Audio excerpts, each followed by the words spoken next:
Welcome to A9 TV. ప్రస్తుతం జరుగుతున్న parliament సమావేశాలలో ఒంగోలు పార్లమెంట్ సభ్యులు మాగుంట శ్రీనివాసులరెడ్డి మాట్లాడుతూ ఆంధ్రప్రదేశ్లో అమరావతి రాజధానికి, పోలవరానికి మొదలగు అభివృద్ధి పనులకు నిధుల మంజూరుతో పాటు ప్రకాశం జిల్లాతో పాటు తదితర జిల్లాలను వెనుకబడిన జిల్లాల జాబితాలో చేర్చి నిధులు కేటాయించినందుకు ప్రధానమంత్రి నరేంద్ర మోదీకి మరియు ఆర్థిక మంత్రి నిర్మలా సీతారామన్కి మరియు నిధుల కేటాయింపునకు కృషి చేసిన రాష్ట్ర ముఖ్యమంత్రి చంద్రబాబు నాయుడుకి కృతజ్ఞతలు తెలిపారు.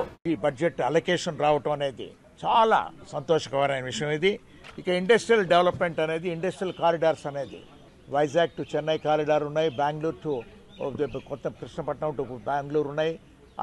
అన్ని కారిడార్స్ అన్నీ కూడా ఉన్న పెండింగ్ అన్నీ కూడా ముందుకు తీసుకెళ్తామని వారు ఇవ్వటం అనేది కూడా ఒక సంతోషకరమైన విషయము.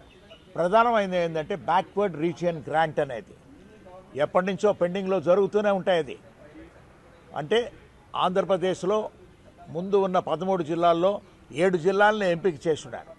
ఇప్పుడు మరలా ఇంకొక 3 జిల్లాలను కూడా కలుపుకొని అందులో మాకు ప్రత్యేకంగా ప్రకాశం జిల్లాను కూడా చేసినందుకు కూడా ముఖ్యంగా ఫస్ట్ మా ముఖ్యమంత్రి వర్యులు నారా చంద్రబాబు నాయుడు గారికి ధన్యవాదాలు కూడా తెలుపుకుంటూ, అంటే బ్యాక్వర్డ్ రీజియన్ అనేది యాక్చువల్గా రేపు 24వ తారీఖు జూన్ 24వ తారీఖు పార్లమెంట్లో క్వశ్చన్గా మొదటి క్వశ్చన్గా నాది ఉన్నది. అది ఆస్పిరేషనల్ డిస్ట్రిక్ట్స్ అనేది కూడా ఎందుకేమిటంటే ప్రకాశం జిల్లాని ఎందుకు మీరు ఆస్పిరేషనల్ అంటే బ్యాక్వర్డ్ ఏరియాగా కూడా చేయలేదని పదే అడుగుతూ వచ్చాం.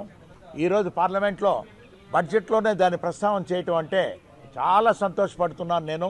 ప్రకాశం జిల్లాని పూర్తిగా మనం వెనుకబడిన ప్రాంతంగా కూడా డిక్లేర్ చేస్తే ఇంకా చాలా వసతులు కూడా ఏర్పడినదానికి కూడా వీలవుతుందని తెలుపుకుంటూ, కేంద్ర ప్రభుత్వం వారు ప్రవేశపెట్టిన ఈ బడ్జెట్ అనేది ఎక్సలెంట్ బడ్జెట్ ఇది.